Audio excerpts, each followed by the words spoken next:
Hello, I'm Asif Farouk of Finextra and we're here at EBA Day 2015 in Amsterdam, and today I'm with Mark Evans of HSBC's Payments and Cash Management Innovations team. So Mark, thank you for joining me. Now, London, as we know, is a real hotbed of fintech activity. There's lots of startups there, and also it's the place where HSBC is headquartered, where it's one of the financial services centres of the world.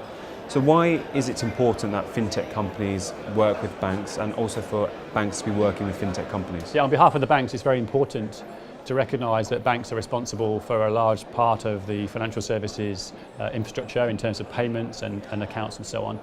And in doing so, we invest an awful lot of time and effort to ensure those services are very, very resilient, highly compliant, have very strict and strong controls against fraud and security and ID risk.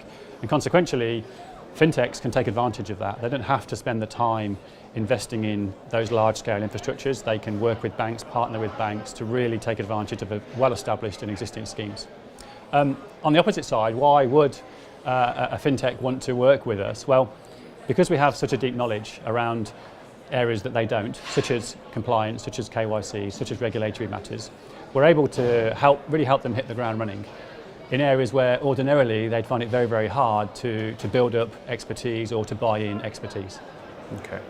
So we all know how important the startup ecosystem is, and how developing that and fostering the innovation. So how can banks encourage that development?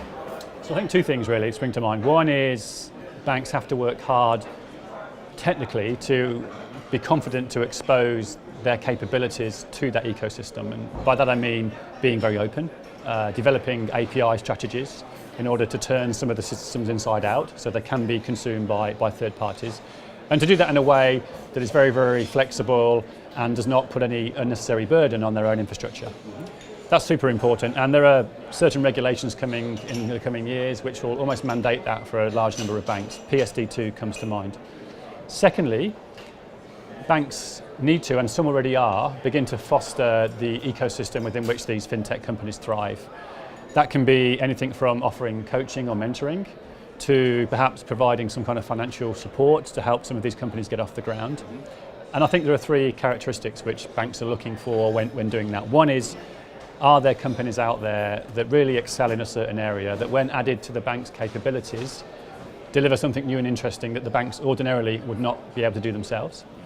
Secondly, do banks have a gap in their portfolio which actually they are not able to fill because of perhaps some legacy weaknesses or legacy constraints, which we can see fintech companies can indeed fill very rapidly? And thirdly, perhaps more of a support measure for the broader ecosystem, are there companies out there doing genuinely good stuff for the community, for the industry, that banks would just want to see succeed? Okay.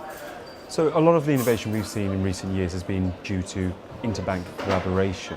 Now, how do you believe that will thrive in the wake or in the face of these new agile fintech companies? So I think banks can rightly be very proud of our history of collaboration. We're still benefiting from services such as SWIFT and schemes such as MasterCard.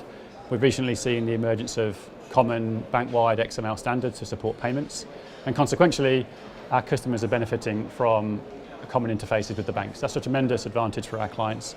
It's also allowing banks to compete in areas that are genuinely meaningful for customers: price, coverage and service. And if we were to lose that in the wake of the entrance of fintech startups, it would be a real shame for our clients. So we have to construct, I think, a three-way model where multiple banks, together with the fintech community, can indeed still come together to create winning payment propositions for our clients.